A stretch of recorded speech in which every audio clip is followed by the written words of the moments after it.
Welcome to Burning Bright, a weekly podcast presenting poetry and prose from Passager. Shana tova, may you be inscribed for blessing in the Book of Life. That's the traditional greeting on Rosh Hashanah, the Jewish New Year. We're currently between Rosh Hashanah and Yom Kippur. Rosh Hashanah welcomes the Jewish New Year and is full of celebrations and sweet wishes. Yom Kippur, just over a week later, serves as counterpoint. The joy of the new year is balanced by acknowledging our past mistakes and sorrows, and pledging to try to do better in the next year. It's something each of us can relate to, New Year's resolutions, thinking about where we've been and where we want to be. First, a reflective yet celebratory look into enjoying all of life's simple joys, especially with the start of a new year, a new beginning. When faced with struggle, what better thing to do than hope? From Passager, issue 73, here's an excerpt from Liz Abrams-Morley's poem, Write Your Hope for the New Year.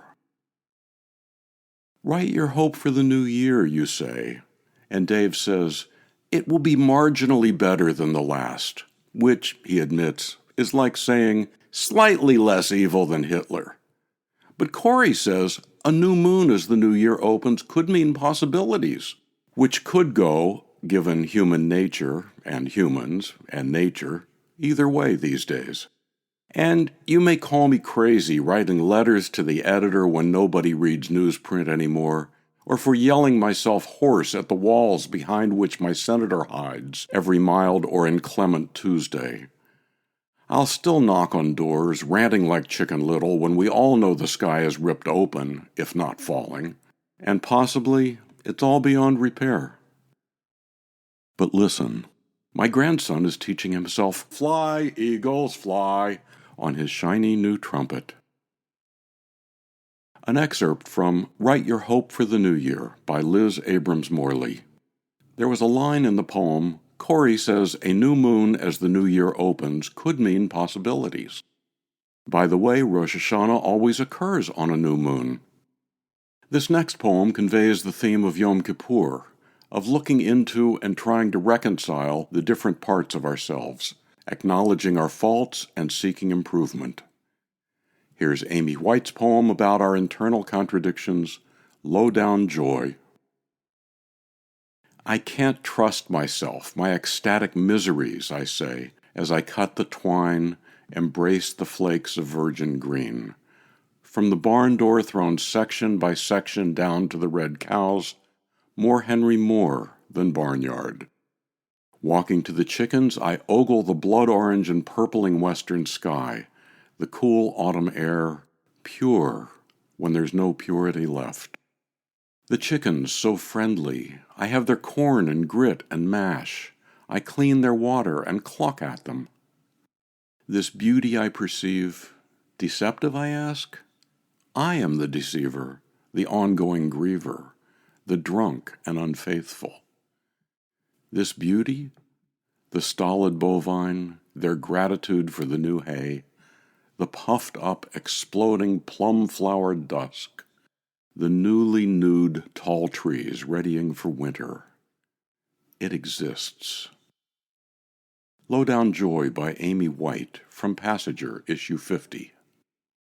Yom Kippur is also a time to look back on those who have died and acknowledge that even years later, they can still have an enduring impact.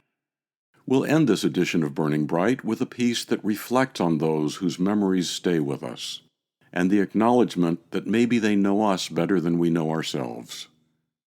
Family Stories, from Jean Connor's book, A Cartography of Peace.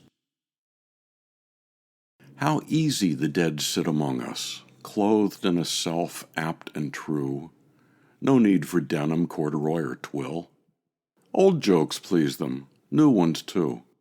They listen while we tell stories of summers past, the rented pony that ran away, the time we built a lean-to in the woods and everyone itched with poison ivy.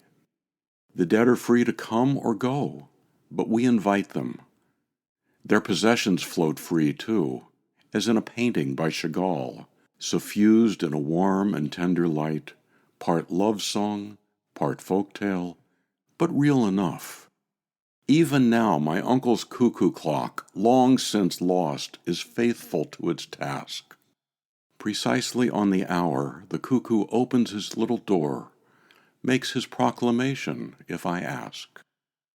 How fortunate we are in the dead here among us, already knowing all that we long to tell them. Family Stories from A Cartography of Peace by Jean Connor.